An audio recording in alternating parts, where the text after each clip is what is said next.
Hi hello అందరికీ నమస్తే అండి. ఈ వీడియోలో ఈవినింగ్ నుంచి నైట్ వరకు నా రొటీన్ అనేది ఎలా ఉంటుందో షేర్ చేస్తున్నాను.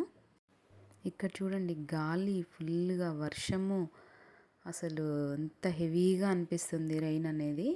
మాకు రోజు బెంగళూరులో అండి ఆల్మోస్ట్ ఒక 1 వీక్ 10 డేస్ నుంచి ఈవినింగ్ అయ్యే వరకు ఇలానే ఉంటుంది. రోజు వర్షం పడుతుంది, లేదా అట్లీస్ట్ డే బై డే అయినా కానీ పెద్ద వర్షం పడుతుంది. వెదర్ కూడా కూల్గా హాయిగా ఉంటుంది. సో ఇంకా వర్షం పడుతుంది కదా, ఇంకా మా బాబు స్నాక్స్ కావాలని పేచి అనమాట.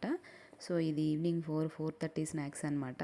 నాకేమనిపిస్తుందంటే, పిల్లలు స్కూల్కి వెళ్ళేటప్పుడు, ఇప్పుడు హాలిడేస్ కదా సమ్మర్, సో స్కూల్కి వెళ్ళేటప్పటికంటే ఇంట్లో ఉన్నప్పుడు ఎక్కువ జంక్ ఫుడ్ తింటారు అని. సో ఇంకా తర్వాత మాకు ఈవినింగ్ టీ టైం, ఈవినింగ్ 6 ఆ టైంలో ఇంకా టీతో పాటు కొంచెం ఇన్స్టంట్ పాప్కార్న్ ప్యాకెట్ ఉంటే అది చేశాను. అది ఇంకా ఇది ఈవినింగ్ స్నాక్స్ అనేది. జంక్ ఫుడ్ అనేది ఇంట్లో ఉంటేనే ఎక్కువ తింటారని నాకైతే అనిపిస్తుంది. తర్వాత వర్షం తగ్గిపోయాక జెప్టోలో నేను కొన్ని ఆర్డర్స్ అనేది ప్లేస్ చేసుకున్నాను. నాకు కావాల్సిన vegetables like tomatoes, green chilli, capsicum, oats అయిపోయాయి, ఓట్స్ ప్యాకెట్, బనానా, ఇంకా ఇది వంకాయ, ఇంకా మిల్క్ ప్యాకెట్స్ కూడా తీసుకున్నాను. మిల్క్ ప్యాకెట్స్ అనేది కడిగి ఫ్రిడ్జ్లో పెట్టేసుకున్నాను. వాటి మీద డస్ట్ అది ఉంటుంది కదా, కడిగితేనే పెడతాను ఫ్రిడ్జ్లో. సో క్యాప్సికమ్ అన్నీ చాలా ఫ్రెష్గా ఉన్నాయి. అసలు కూరగాయలు ఫ్రెష్గా ఉంటే మనకి వంట కూడా చేయాలని ఇంట్రెస్ట్, టేస్ట్ కూడా చాలా బాగుంటుంది.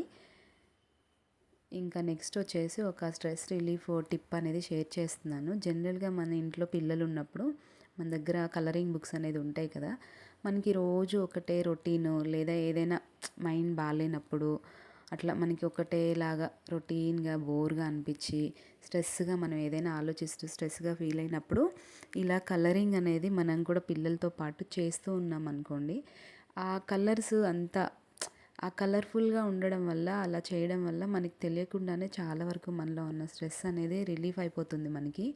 ఇది చాలా సింపుల్గా సిల్లీగా అనిపించవచ్చేమో, కానీ నేను ట్రై చేశాను. మీరు ఎవరైనా ట్రై చేయండి, చాలా రిలీఫ్ ఉంటుంది మనకి. ఇంకా వచ్చేసి నేను ఫైనల్గా ఇదిగోండి కలరింగ్ అయిపోయింది. అయిపోయిన తర్వాత మీకు చూపిస్తున్నాను. నాకైతే చాలా ప్రశాంతంగా అనిపించింది. ఇది ఇంకా నైట్ డిన్నర్ రైస్లోకి కర్రీ చేద్దామని కొంచెం గ్రీన్ పీస్, ఒక ఆనియన్, ఒక 3 పొటాటోస్ అనమాట. ఓన్లీ నైట్లోకి కాబట్టి ఇది సరిపోతుంది. సో వాటిని ఇంకా పొటాటోస్ని ఇట్లా ముక్కలుగా కట్ చేసుకొని, గ్రీన్ పీస్ కొంచెం నానబెట్టేసి, ఎక్కువసేపు ఏం నాననక్కర్లేదు, అది ఫ్రెష్ గ్రీన్ పీస్, డ్రై ఇది కాదు. సో అవి వెంటనే డైరెక్ట్గా కూడా మనం యూజ్ చేసుకోవచ్చు. ఇంక ఈ పొటాటోస్ని మనం కుక్కర్లో వేసి అది మునిగే వరకు వాటర్ పోసేసి ఇంకా విజిల్ పెట్టుకోవాలి కుక్కర్కి. ఇంకా దీని ముందు గ్రీన్ పీస్ కూడా యాడ్ చేసుకున్నాను. ఇది రైస్లోకి చపాతీలోకి కూడా బాగుంటుంది. అది మరీ డ్రైగా ఉండదు, మరీ గ్రేవీలా ఉండదండి, ముద్దకూరలాగా ఉంటుంది. సో ఇంకా కుక్కర్ విజిల్స్ ఒక 2 విజిల్స్, లేదా మీరు సిమ్లో పెట్టుకుంటే 2 విజిల్స్, కొంచెం మీడియంలో పెట్టుకుంటే ఫ్లేమ్ 3 విజిల్స్ అట్లా చేసుకున్న తర్వాత నేను పొటాటోస్ని కడిగేసేసి ఇలా స్ట్రెయినర్లో వేసుకున్నాను. ఇంకా గ్రీన్ పీస్ కూడా కడిగి స్ట్రెయిన్ చేసి పక్కన గిన్నెలో రెడీగా పెట్టుకున్నాను. ఆనియన్ అనేది ఇట్లా పొడుగ్గా కట్ చేసుకున్నాను. ఇది మీ చాయిస్, మీరు మామూలుగా అయినా కట్ చేసుకోవచ్చు. ఇంక ఇది పీల్ చేసేసిన తర్వాత పొటాటోస్ని ఇలా కట్ చేసుకున్నాను.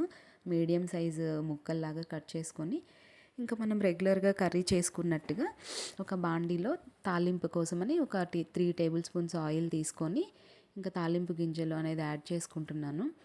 ఇక్కడ తాలింపు అంటే మనం కరెక్ట్గా చూసుకోవాలండి. తాలింపు టైంకి అది కొంచెం ఎక్కువ వేగి మాడిపోతే ఏ కర్రీ చేసినా అస్సలు టేస్టే ఉండదు. అది దోరగా వేగితే అప్పుడే అది పప్పులు ఆ టేస్ట్ అనేది మనం తినేటప్పుడు మంచిగా యాడ్ అవుతుంది. ఇవన్నీ చాలా చిన్న చిన్న విషయాలే కానీ ఆ కర్రీకి మంచి టేస్ట్ అనేది రావడానికి ఇవి చాలా హెల్ప్ అవుతాయి. ఆనియన్స్ కూడా వేసుకొని ఇలా ఫ్రై చేసుకుంటూ ఉండాలి. తాలింపు గింజలు వేగిన తర్వాత ఇంకా కొంచెం ఆనియన్స్ వేగేటప్పుడు ఈ గ్రీన్ పీస్ ఉడకపెట్టుకున్నాను కదా, అవి కూడా యాడ్ చేసుకున్నాను. బాగా మిక్స్ చేసుకొని ఇంకా కొంచెం ఆనియన్స్ వేగిన తర్వాత ఇలా చిన్న చిన్న టిప్స్ ఫాలో అయితేనే మనకి ఆ వంట అనేది చూడడానికి బాగుంటుంది, తినడానికి కూడా రుచిగా ఉంటుంది.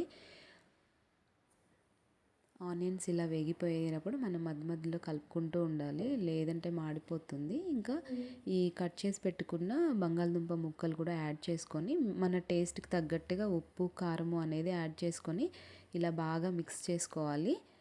మిక్స్ చేసుకున్న తర్వాత కొంచెం సేపు మూత పెట్టేసేసి ఒక 5 మినిట్స్ అలా ఆల్రెడీ బాయిల్ అయినవే కాబట్టి మగ్గించుకుంటూ ఉండాలి. ఆ మధ్యలో కూడా మనం కలుపుతూ ఉండాలి కూరని, లేకపోతే అడుగంటిపోతుంది. సో ఇంకా మా డిన్నర్ ప్లేట్ అనేది ఇంక ఇప్పుడు రెడీ అయిపోతుందండి. నా ఈవినింగే కదా, నైట్ నేను ఒక కర్రీ చేసుకున్నాను సింపుల్గా. సో ఫైనల్గా అయితే కర్రీ ఇలా అయిపోయింది, రెడీ అయిపోయింది. స్టవ్ ఆఫ్ చేసుకొని దించేసుకున్నాక కొంచెం కొత్తిమీర అనేది చల్లుకున్నాను.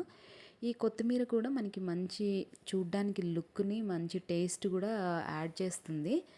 సో ఇంకా రైస్, టొమాటో పికిల్, కొంచెం నెయ్యి, ఇంకా కర్రీ అనమాట. ఈ గ్రీన్ పీసు పొటాటో కర్రీతో ఇంకా డిన్నర్ అయితే అయిపోయింది. సో రైస్ చూడండి వేడిగా ఉంది, పొగలు కూడా కనిపిస్తూ ఉంది, ఎందుకంటే బయట మాకు వర్షం పడుతుంది. ఇంకా డిన్నర్ తర్వాత నాకు పడుకునే ముందు మన నైట్ ప్రిపరేషన్ అనమాట, మార్నింగ్ బ్రేక్ఫాస్ట్కి సంబంధించి. ఇది బాదాము నానబెట్టుకుంటాను. ఇంకా ఫస్ట్ ఈ బొబ్బర్లు, అలసందలు అని కూడా అంటారు కదా, వీటిని ఒక ఫుల్ కప్ అనేది ఒకసారి వాటర్ వేసేసి కడిగి నానబెట్టేసుకున్నాను. మార్నింగ్ అవి బాయిల్ చేసుకొని లైట్గా తాలింపు వేసేసుకొని తింటే బ్రేక్ఫాస్ట్ కింద చాలా బాగుంటుంది. హెల్దీ ఇంకా టేస్టీగా కూడా ఉంటాయి. ఇంకా మార్నింగ్ కోసమని నేను ఇక్కడ బాదం కూడా నానబెట్టుకుంటున్నాను. ఈ రెండు నానబెట్టేసుకొని కడిగి మూతలు పెట్టేసుకొని చక్కగా ఓవర్ నైట్ నానబెట్టుకుంటాను. ఇదండి night routine. Thank you for watching. Video నచ్చితే లైక్ చేయండి, షేర్ చేయండి, సబ్స్క్రైబ్ చేసుకోండి. Thank you.